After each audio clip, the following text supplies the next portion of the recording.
Bonjour et bienvenue à ce rendez-vous quotidien des deuxièmes trophées de l'édition qui, contexte sanitaire oblige, se dérouleront intégralement en ligne cette année.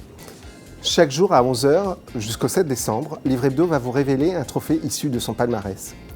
Et le 8 décembre, nous vous dévoilerons les 3 trophées des lecteurs, ceux de la petite maison d'édition, celui de l'éditeur de l'année et celui de l'auteur de l'année, en direct. Aujourd'hui, nous allons vous révéler un 4e trophée de l'édition, celui de la valorisation du fonds. Avec ce prix, le jury récompense la meilleure stratégie pour qu'un livre ou une collection se réinvente et trouve de nouveaux lecteurs. Et c'est Fleurus, avec la refonte de sa collection La Grande Imagerie, qui a séduit notre jury. Découvrons le lauréat en images.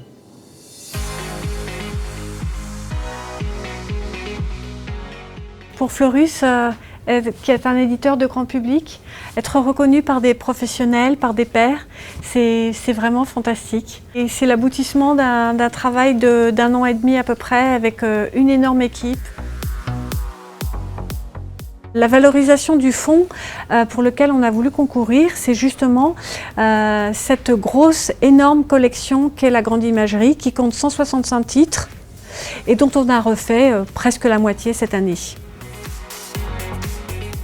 La collection de La Grande Imagerie, ce sont des documentaires pour les enfants à partir de 8 ans. C'est un fonds qui existe depuis 30 ans. Il fallait refondre sans perdre l'âme de la collection tout en la modernisant.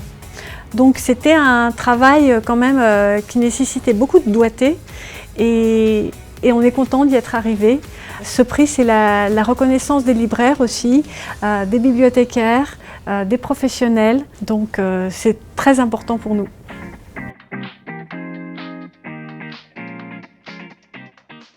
Dans cette catégorie, nous avons décidé de primer La Grande Imagerie de Fleurus, qui est une forme d'encyclopédie pour les plus jeunes, mais également pour les parents. C'est une collection qu'on peut regarder en famille, une qualité d'image assez exceptionnelle, des textes courts et pourtant extrêmement instructifs, avec une collection qui va autant des animaux de la jungle à l'astronomie et en passant par le football. Voilà, on peut rentrer dans plein de passions différentes pour les enfants, avec toujours cette qualité d'impression. Les livres sont beaux, les images sont belles, les textes sont intéressants et c'est une bonne façon de rentrer dans un apprentissage, de faire des recherches plus avancées sur des sujets qui peuvent passionner des enfants. On peut commencer par l'un et finir au 135e sur un sujet sur lequel on ne pensait pas que ces enfants allaient pouvoir s'intéresser. Alors bravo à la Maison Fleurus et à sa Grande Imagerie.